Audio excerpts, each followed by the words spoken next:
I am Anil Kumar, sharing with you some interesting trigonometric equations. They involve restrictions, extraneous root, and working with reciprocal of secondary ratios, including some complications in finding the right solution. You can always join my classes by sending the email on the address given. Now, let us enjoy the journey of success and learning. I am Anil Kumar. Welcome to my YouTube channel and the website Global Math Institute. In this video, we'll take up 3 trigonometric equations. They're slightly difficult. The questions here are, we need to solve the following trigonometric equations, provide exact solution, or round to 3 decimal places. So that's kind of important to understand. Exact solution or round to 3 decimal places. Question number 1. 1 plus sin x equals to cos x when x is greater than equal to 0 but less than 2 pi. Radian measurements. Question 2. Secant x plus tan x equals to 1. X is greater than equal to 0 but less than equal to 2 pi. Question 3. 5 cosecant square x plus 2.5 cotangent x equals to 25 when x is greater than equal to 0 but less than 2 pi. These are the 3 questions for you. You can always pause the video, answer the question, and then check with my solution. In case you want to learn from me, you can send an email on the address given. We can work out a plan. Now, let us see how do we solve such trigonometric equations. Now, before we get into the solution, here are a few things which you should remember. Pythagorean identities, sin square x plus cos square x equals to 1, 1 plus tan square x equals to secant square x, and 1 plus cotangent square x is equal to cosecant square x. These 3 Pythagorean identities will help. Also, the basic concept. We're looking for solutions in 0 to 2 pi domain. So you should remember that the cos rule. We know cos is positive in quadrant 4. All are quadrant 1 positive, sine in 2, and tan in 3. Right? So these are the quadrants 1, 2, and 3.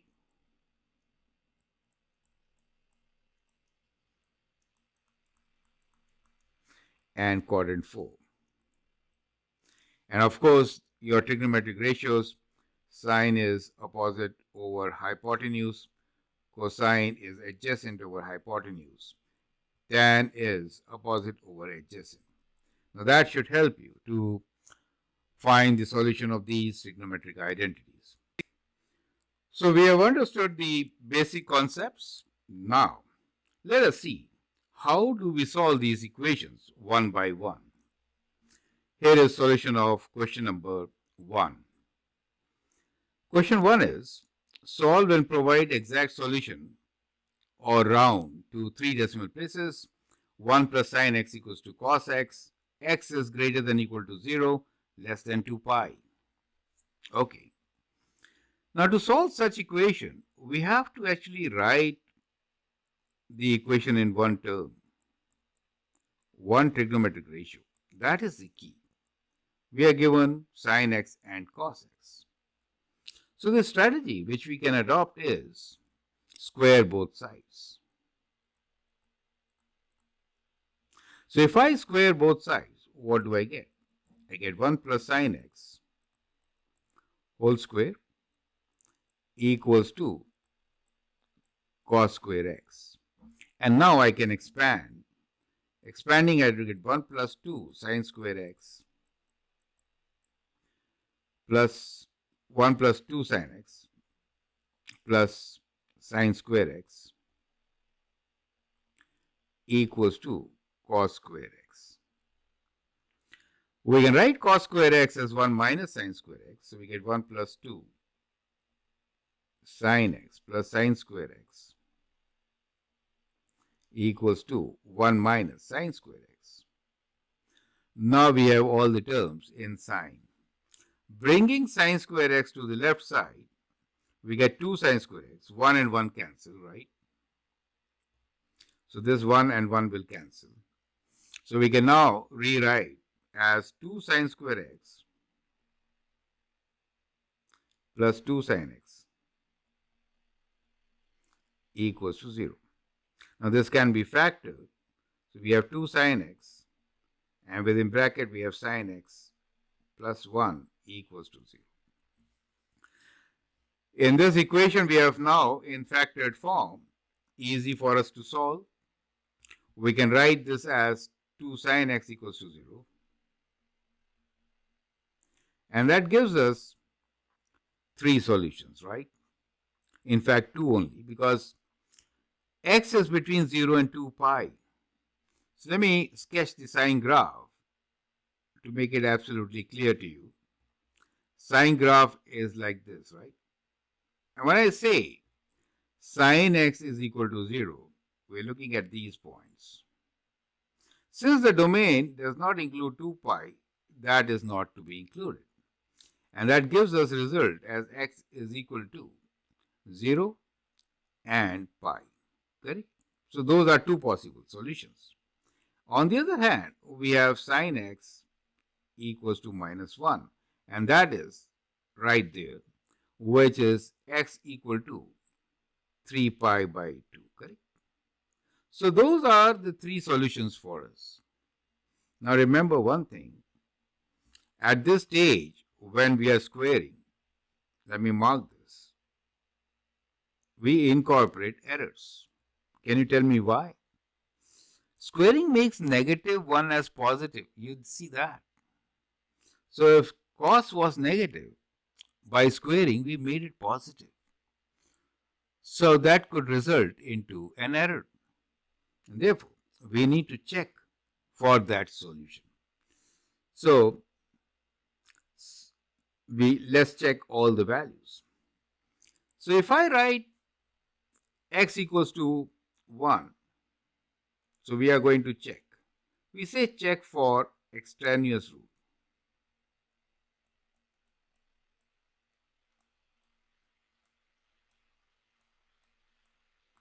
And that is because of squaring. Correct. So if I substitute 0 in this equation, what do I get? Let's see. So I have 1 plus sine 0, and on the other side we have cos 0. 1 plus sine 0 is 1 plus 0, and this side it is 1, and we know both are equal, right?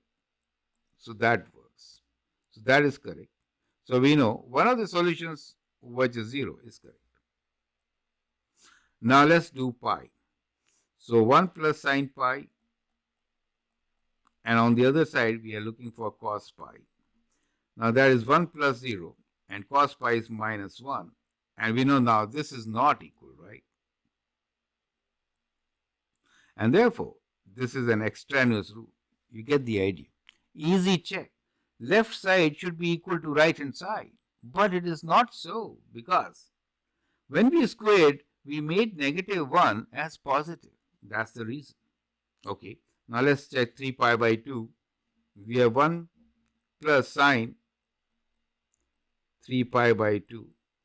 And on the other hand, we have cos 3 pi by 2. I hope you remember the cosine graph also. Let me sketch it here. Cos starts with maximum, right? And when we say 3 pi by 2, we're looking at a 0 right there. Okay, so we know this is 0. On the other hand, we have 1 minus 1, which is also 0. So both are equal.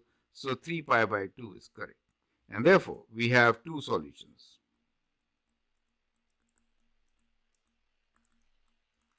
X equals to 0 and 3 pi by 2. Do you see that part? It is very important to check for extraneous root, since right here we did incorporate the error by squaring on both the sides. It helped to solve the equation, of course, but we have to be careful when we do this. So that was a word of caution. With this, let's move forward. Also, look here, 2 pi was not included, and therefore we did not include 2 pi. Otherwise, we might have got another solution. You get the idea. Now let's look into question number 2. I would like you to pause the video at this stage. Answer this question. Secant x plus tan x equals to 1. When you look at it, it becomes really difficult. How do we solve this equation? Well, let's write down this equation in terms of sine and cosine and see what do we get. So the equation is secant x plus tan x equals to 1. Secant is 1 over cos. Tan is sine over cos. Now, we can take common denominator and multiply. So we get 1 plus sine x. Common denominator, of course, is cos x equals to 1. Cross multiply. We get 1 plus sine x equals to cos x. Do you see that? Now my question is it same as question 1? In question 1 also, we had 1 plus sine x equals to cos x. Here, we are looking at the same thing. However, there are two differences. Can you name the two differences? Well, in this case, we know that cos x is not equal to 0 since it is in the denominator. Do you see that part? Cos x is not equal to 0 because then the equation is not valid. Another part is that we are including 2 pi. We are including 2 pi, correct? So otherwise it is exactly same. So incorporate that into your solution. And then you do same step, square both sides and simplify. So what do you get? You get what you got last time, which is 2 sine x times sine x plus 1. So I'm writing that resultant right. So we have 2 sine x times sine x plus 1 equals to 0. However, now we are including 2 pi, and therefore, when I say sine x equals to 0, that will give me 3 solutions, which are x equals to 0, pi and 2 pi. And for sine x equals to minus 1, I have only one solution as before, which is 3 pi by 2. Now we had earlier checked that pi is not the right solution because pi gives you cos s minus 1, not plus 1, right? And we knew that these two are correct and they are not yielding to 0, do they? Let's check this part. Now let me sketch the curves once again so that we realize what could be the solution. For the sine x, we have this curve, right? And for the cosine x, we have the curve right there. As you can see, solutions mentioned are 0, pi and 2 pi. 0, pi and 2 pi. Now if I mark 0, pi and 2 pi here, those are the ones. And at 3 pi by 2, what do I get? At 3 pi by 2, I get a point which is cos is 0. So 3 pi by 2 is not in domain. Is that clear to you? So 3 pi by 2 is not a solution. Only 0 is a solution from the previous group. we can check for 2 pi, right? So check for 2 pi. So we can now rewrite this equation and check for 2 pi. So if I substitute 2 pi in my original equation, which is secant 2 pi plus tan 2 pi, what do I get? Well, secant 2 pi is 1 and tan 2 pi is 0 because sine over cos. And we do get 1, which is equal to the right hand side. So that is correct. And therefore, our answer in this case is what? Is 0 and 2 pi. You get the idea. Not 3 pi by 2. Because cos cannot be equal to 0. So note restrictions. And extraneous rule.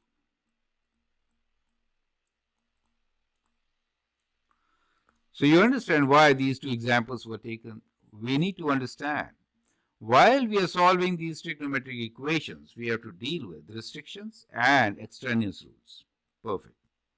Now here is the third question, which is kind of complicated. 5 cosecant square x plus 2.5 cotangent x equals to 25. Let's rewrite. We got 5 cosecant square x plus 2.5 cotangent x equals to 25. The domain is between 0 to 2 pi. Now, we can actually divide by 2.5. So what do you get? So if I divide by 2.5, I get 2 cosecant square x plus cotangent x equals to 10, right? Dividing by 2.5. Okay. Now we can use the trigonometric identity.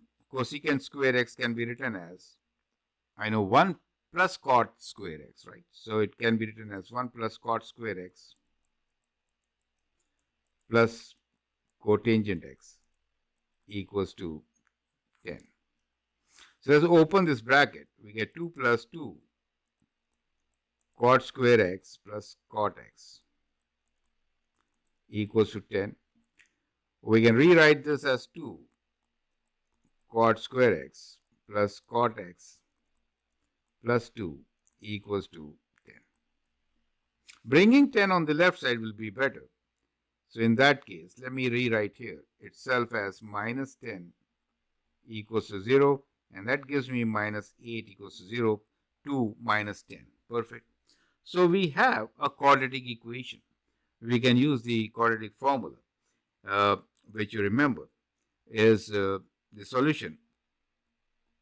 Cot x we can find directly using the quadratic formula. Minus b, which in this case is minus 1 plus or minus b squared, which is 1, minus 4ac, so minus 4 times 2 times minus 8 square root over twice a, which is 4. So you remember, if I write y equals to ax squared plus bx plus c, let us say equal to 0. In that case, x is equals to minus b plus minus square root b squared minus 4ac over 2a. That is the formula which we have used here. Is that clear to you? Now let's calculate this value and then find the exact, in this case, decimal value. So cot x is equal to minus p, which is minus 1 plus minus 4 times 2, 8, 8 times 8, 64, and we get square root of 65 over 4. So we have two possible values here. Let me calculate these. So one definitely is minus 1 minus square root of 65 over 4. The other one is minus 1 plus square root of 65 over 4. Correct. So that is cotangent x, right? So to use the calculator, we'll have to find what tan x is, right? So we get cotangent two values. How do we use calculator to find or evaluate these values? That's kind of important, right? So we could do the reciprocal of these. So we could write tan x. We could write tan x as equal to negative 4 of 1 plus square root 65. And the other as, then we have x is tan inverse of this, right? You get the idea. The other one is tan x is equal to 4 over negative 1 plus square root 65. So these two values we need to evaluate. Now, one of them you can see is negative, the other one is positive.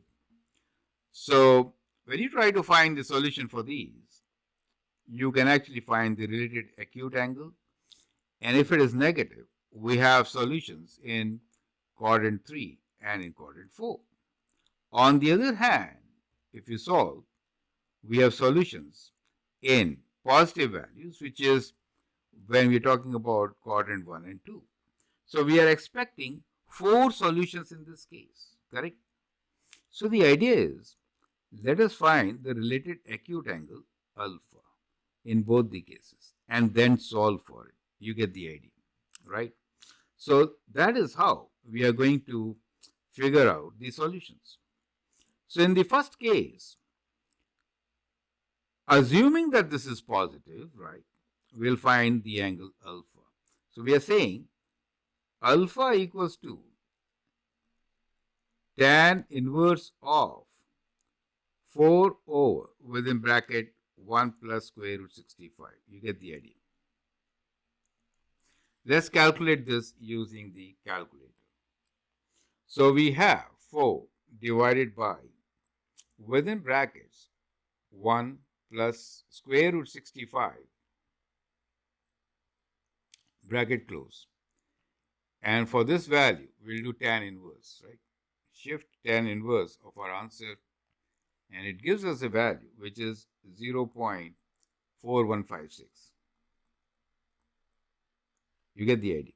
So for the first one, the related acute angle is 0.4156. So what are the solutions? The solutions clearly are pi minus 4156 and 2 pi minus 4156. You get the idea. So let me write down in the next page these solutions, right? So what we are working on is two equations. One, we are saying x is equals to tan inverse of 4 over 1 plus square root 65, correct? And the other which we are trying to figure out is 1 tan inverse 4 over, let me check, 1 was minus, right? So the first one is minus on the top, right?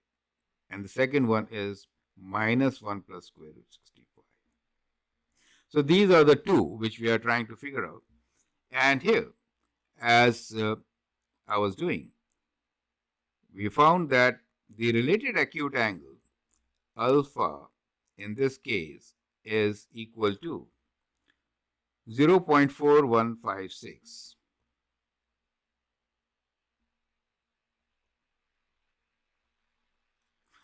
Since it is negative, we are looking for answers in quadrant 2 and 4, right? And those two answers are pi minus and 2 pi minus 0.416, right? So we have the answers x equals to pi minus 0.416 and we have x equals to 2 pi minus 0.4156, right? Does it make sense to you? So let's do this, right? Both are the solutions from the first equation. So we have shift and we got pi minus our answer, which gives us 2.7259. So I'm writing this to 2.726, correct? The other one is 2 times pi So 2 times pi minus 0.4156. This is a very critical calculation, and that gives you the x value as 5.8675. So I'll say 6875 will make it 8. Is that clear to you? Right. So negative values have resulted into these two solutions. Perfect. Now we'll do the next one. And in the next one, what you observe here is we're looking for a positive value, right? So here we're looking for positive value, and therefore the solutions will be in quadrant 1 and 5. And let's find this angle alpha now. Okay. So we are saying alpha is equal to tan inverse of 4 over minus 1 plus square root 65, correct? So let's find this, and that is also a part of solution, right? So let's calculate 4 divided by, within brackets, we'll write minus 1 plus square root 65, bracket close. We get an expression, and we'll do now shift tan inverse of our expression to get the related acute angle as 0.5153, right? So we can route it to 0.515. So therefore, the two x values are as shown here. So we have x equals to 0.515, and the other value of x is pi plus 0.515, correct? So let's add pi to this and get our answer, which is 3.6569. So 657. So radians. So these are the values in radians which we have got, correct? So now we can write down all our answers. Answers are 2.726, 5.868, 3.657, and 0.515. You can definitely order them from lowest to highest, right? So these are your answers in radians. Do you understand how at the end we have found the answer for this particular solution? It is a very intricate job, so you have to be very careful in working out these angles. So we're working with the secondary ratios. Calculator can only calculate tangent ratio, so that is why the reciprocal was required. I hope it makes sense. If you really want to learn more, you can always send an email on the address given, and then we can help and enjoy trigonometry more. With this, we come to an end of this interesting question. Feel free to write your suggestions, and if you like and subscribe to my videos, that will be great. Thanks for your time and all the best.